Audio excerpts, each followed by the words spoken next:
Morning class. आपके हम आज सोशल साइंस में सेकंड चैप्टर के बारे में बात करेंगे, जिसका नाम है पृथ्वी का आंतरिक भाग। क्या नाम है इसका? पृथ्वी का आंतरिक भाग।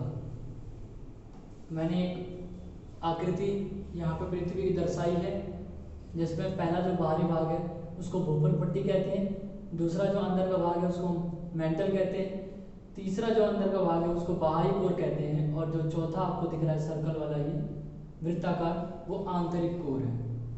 अब इसके बारे में हम समझेंगे, इस चैप्टर के बारे में। इस चैप्टर में क्या है हमारे, पृथ्वी को धरती भी कहते हैं। यह सूर्य से दूर तीसरा ग्रह है।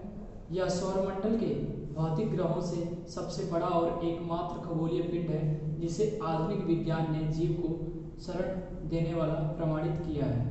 5 अरब वर्ष पहले जब पृथ्वी की उत्पत्ति हुई थी, तो यह पिघली हुई चट्टान के गोले के रूप में थी।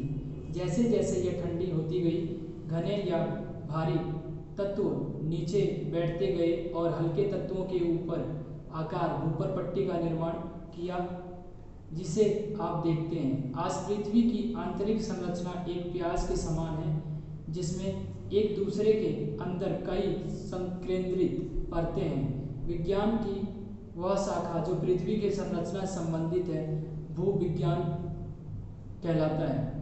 जो वैज्ञानिक इसका अध्ययन करते हैं, भूवैज्ञानिक कहलाते हैं। हालांकि पृथ्वी के भीतर ज़्यादा गहरा जाना संभव नहीं है, फिर भी ज्वालामुखी विस्फोटों, भूकंप तरंगों तथा गहरी खानों से प्राप्त जानकारियों और तथ्य पृथ्वी के भीतर के विषय में जानकारियां प्राप्त करने के अप्रत्यक्ष साधन हैं। पृथ्वी की संरचना, चट्टानों के विभिन्न घनत्व तथा अन्य भौतिक तथा रासायनिक विशेषताओं के आधार पर पृथ्वी को 3 संकेंद्रित परतों में बांटा जा सकता है: भूपर पट्टी, मेंटल तथा कोर। भूपर पट्टी पृथ्वी की धरातलीय परत भूपर पट्टी के नाम से जानी जाती है।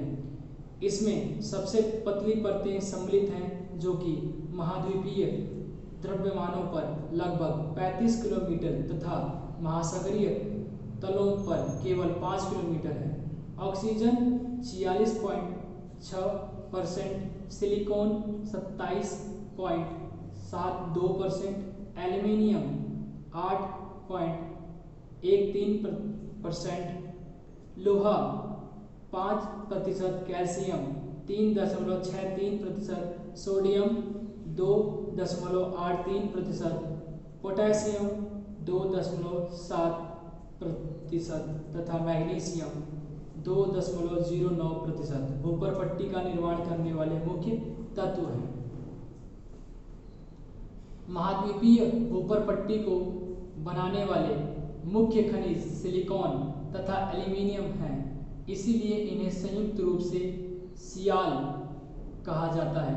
महासागरीय भूपर पट्टी मुख्य रूप से सिलिकॉन तथा मैग्नीशियम से बनी हुई है, इसलिए इसे सीमैं कहा जाता है। मेंटल क्या होता है, अब उसके बारे में हम जानेंगे। अभी तक हमने किसके बारे में पढ़ा? भूपर पट्टी के बारे में। अब हम किसके बारे में पढ़ेंगे? मेंटल के बारे में। मेंटल जो कि दूसरी परत है, भूपर पट्टी के नीचे 2900 किलोमीटर गहराई तक फैली हुई है। यह लोहे, मैग्नीशियम तथा सिलिका से मिलकर बनी है। यह 2 परतों से मिलकर बनी है, ऊपरी मेंटल तथा निचली मेंटल। ऊपरी परत का औसत तापमान 870 डिग्री सेल्सियस है और यहाँ चट्टानें अर्धठोस अवस्था में होती हैं। निचली मेंटल का औसत तापमान 2000 डिग्री सेल्सियस होता है और यह ठोस अवस्था में होती हैं। अब हम बात करेंगे किसकी? कोर के बारे में। कोर में 2 है हमारे पास, बाह्य कोर और आंतरिक कोर। यह पृथ्वी का केंद्र है, इसे गुरुत्वमंडल भी कहा जाता है। मेंटल और कोर की मध्य सीमा गुटेनबर्ग की अनिरंतरता के नाम से जानी जाती है। कोर भी 2 परतों से मिलकर बनी है, बाह्य कोर और आंतरिक कोर।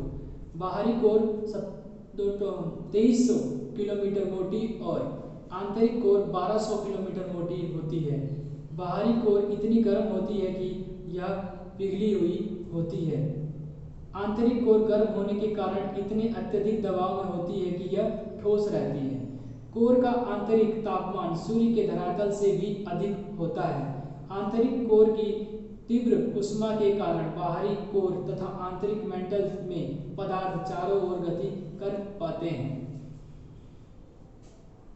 ये हमने किसके बारे में बात किया? कोर के बारे में। हमने जो संरचना मैंने आपको यहाँ पे बना करके दिखाई किसकी? पृथ्वी के आंतरिक भाग के बारे में। और इस चैप्टर का नाम ही क्या है? पृथ्वी का आंतरिक भाग। उसके बारे में मैंने आपको बताया, भूपर पट्टी के बारे में पढ़ करके बताया, मेंटल के बारे में, बाहरी कोर और आंतरिक कोर के बारे में मैंने आपको समझाया है। आज के लिए बस इतना।